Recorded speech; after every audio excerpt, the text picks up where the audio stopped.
Welcome to a new edition of the Neon Jazz interview series with jazz pianist, organist, drummer, composer, and arranger Matthew Whitaker.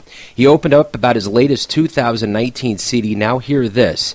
He's come a long way from his home of Hackensack, New Jersey, surrounded by music. He started playing music at the age of 3, and by 9 he taught himself how to play the Hammond B3 organ and would become the youngest artist to be endorsed by the Hammond Company in its 80-plus year history. At 10, he was invited to perform at Stevie Wonder's induction at the Apollo Theater's Hall of Fame, and over the years he's played with the likes of Christian McBride, Dr. Lonnie Smith, Regina Carter, Jason Moran, and Jon Batiste. And he has already etched an incredible story, so please get to know him and dig this interview, my friends. Thank you for taking a minute out for Neon Jazz. I appreciate it. Thank you. So let's go ahead and start off with your latest 2019 CD, Now Hear This. Talk to me a little bit about what your artistic vision with this project was.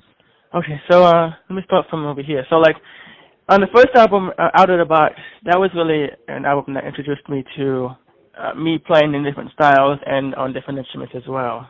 Now Hear This is basically saying, okay, you're out the box, now hear what else, this guy can do, Now Hear This, in a nutshell, basically includes a lot more complex music, including arrangements, originals, more sounds, possibilities, and it's really amazing. I'm really happy with the way everything turned out.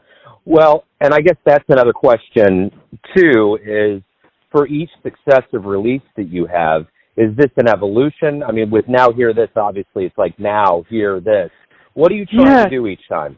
Be the best I can be musically, and I try to really let that come through, especially when I'm soloing on this music as well.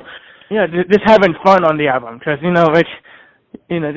really having fun is really one of the most important, things to have. Yeah, and I can totally hear that. So speaking of fun and kind of this evolution up to right now, you're from Hackensack, New Jersey. You grew up in a musical family. Talk to me about your childhood and how you cultivated this love of not only music but jazz.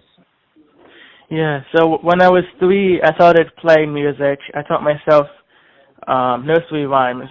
And when I was 5, I started taking classical piano lessons at 5. At 7, I started getting into jazz music.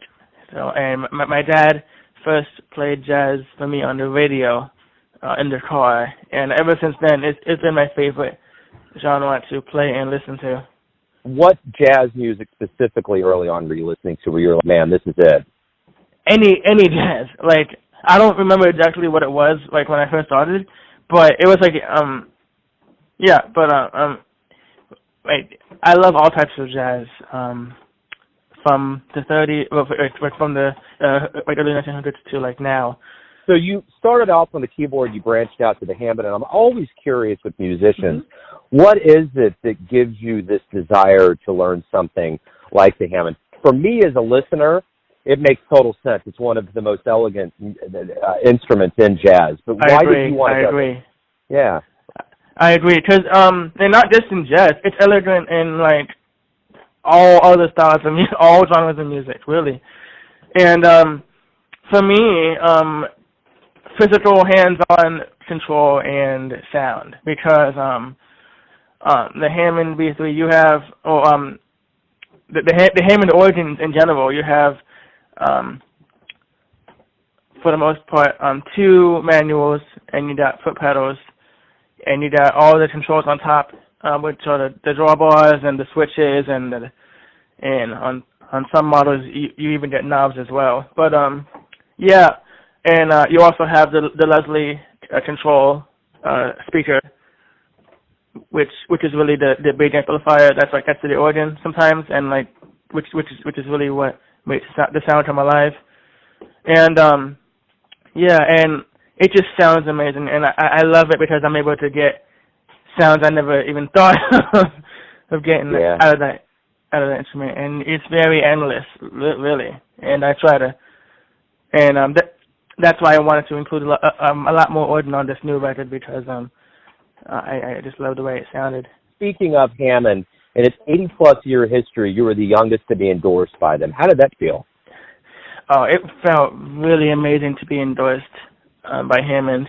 Fun fact, one of my favorite artists and mentors, Dr. Lonnie Smith, he actually gave me the endorsement. Like, we were performing together, just Hammond, the two organs, and at the end of the performance, he just gave me the whole paper, like, with the endorsement on it. Wow. You know, when I interviewed Lonnie, I still to this day find that entire conversation with him transformative. The aura, the vibe, the entirety of him is something that I don't know that you could ever convey to another human being. Yeah. Man, and I tell you what, I always coin this term where I always think about the elders like him and Jimmy Heath and Sonny Rollins. I see them in Cloud City and Star Wars as the Jazz Jedi Council, but I always see Dr. Lonnie as the leader of that. Like, he's the Mace Windu. He's the guy that's like the supreme being. Right. It has to be amazing to learn from him. Like, just interviewing him was transformative, but to learn from somebody that's that gentle, that humble, and that powerful as a human has to be something amazing. Yeah, and you can tell he always has a fun time, playing, and or whatever he's doing, Yeah, without a doubt. As your career kind of takes off, we've just talked about Dr. Lonnie, but what about other people in your life that have been mentors that have given you really good advice? I've worked a lot with Christian McBride, who is an amazing jazz bass player. I also have met and worked with Jon Batiste. He is a piano player. He plays keys and drums and different instruments. DeVal Crawford, who is from New Orleans, he also plays piano and he sings as well. He's really amazing. There's a whole bunch of more artists that I've seen who give me advice, but they always tell me, be the best you can be and just have fun musically and be humble. Yeah, without a doubt. So you've received some brass up to this point in your life. You received the Outstanding Soloist Award for the Jazz at Lincoln Center, and you've gotten other awards. Yeah. So my question to you is this. I don't want to know, like, what your favorite award is, but what awards have you received that totally caught you off guard? You were like, wow, I didn't see that coming at all. That's a hard question. I mean, I guess all of them, because, like, I don't, expect to get this or that, or whatever, but if it just comes, if I'm just given it, I'm just, thankful, that I have it, whatever it is. The one thing that I always find as somebody looking from the outside in is just kind of a journalist, I think about how powerful it is to be able to hop on the stage and have this unifying language that you get to present to the world. And you've had that opportunity to go around the world. You've been at the United Nations. You've been on a lot of stages around the world. What's it like to have that, not only responsibility, but that privilege to be able to present your music and language to others around the world? Like I said before, I'm thankful and honored that I'm able to travel and perform for everybody. The audiences especially are just so into the music, no matter what you're doing. They always try to find a way to get into it. And I always love talking to the audiences as well, just getting them in and letting them enjoy, even if they never heard jazz before. Like, there was a couple of shows that I just played recently. As a matter of fact, last night I played a show, and I met this guy from Colombia, and he came up to me. He said he loved the show and that he's never heard jazz before. That got to me, because, like, it's his first time hearing it, and he loves it. And that's one thing that I love that that happens. To people, they hear something for the first time and they love it, and I always tell people, especially young musicians or young artists, keep practicing and also just try to get into other genres of music, and if you like it, try your best to fit it in your style and make it your own, Probably one of the most hallowed stages in this entire planet is at the Apollo, and you won. Yeah. The Child Stars of Tomorrow. That had to be huge. Yeah, and that's another one that I again I am thankful for, and I didn't see it coming. The Child Star the Charles Closes Tomorrow, and also the Showtime at the Apollo thing, which happened a few years ago as well. So the one with Steve Harvey. Well, and did you've had the chance to perform at Stevie Wonder's induction into the Hall of Fame, the Apollo? When I was 10 years old, yeah. Wow, that's mind-blowing. What was that like? Did you have a chance to kind of talk to Stevie and kind of feel the air of how he performs? Yes, I got a chance to speak to him before I went on stage to perform. But yeah, he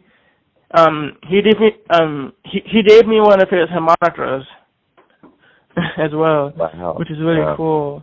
I also got to see him perform as well, which is amazing. You have the fortunate opportunity in your life right now to perform for all kinds of people, and just like you referenced, this cat that never heard jazz, and you've introduced him and baptized him in jazz.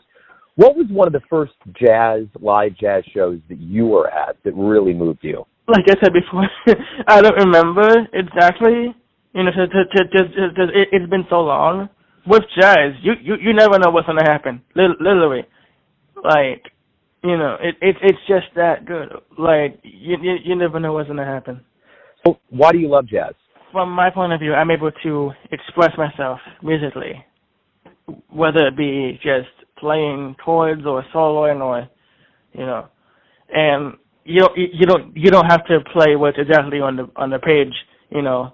Other genres of music, you know, you have to play what's like the recording or what's like the beat. See, unless you're if you're transcribing a solo or a melody, then you have to do it exactly. But when you just take the song, figure out ways to do your thing over it, then it becomes magical, you know, and it becomes like, you know, really you know, and that's what I love doing. I love making arrangements of songs that people know and just doing my thing to them, or just composing crazy stuff. Like on my album, for example, my song Emotions, there's a section where it's in 15.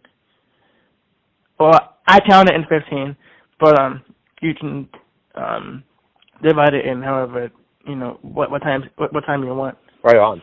So my final question to you is this. Everyone has a perception of you, your family, your friends, your fans. You're living your life. You know who you are. Who do you think you are? That's a good question. That's a good one. I think I'm someone who likes to be creative. First of all, humble, creative, have fun. Does that help? That's great. And the beauty of this question is that it's an open canvas. And anything you put out there is the piece of art. That's beautiful. That's a great way to succinctly wrap it up. That's a great way to wrap up. Man, I've really enjoyed talking with you. Thank you for your music. Thank you for your time today. And good luck in the future, man. Thank you so much. You too. Thanks for listening and tuning in to another Neon Jazz interview, where we give you a bit of insight into the finest cats in New York, Kansas City, and spots all over the world, giving fans all that jazz. And thanks to Matthew for his time, music, and stories. If you want to hear more interviews, go to Famous Interviews with Joe Domino on the iTunes Store. Visit neonjazz at youtube.com, and for everything Neon Jazz all the time, go to the neonjazz.blogspot.com. Until next time, enjoy the jazz, my friends.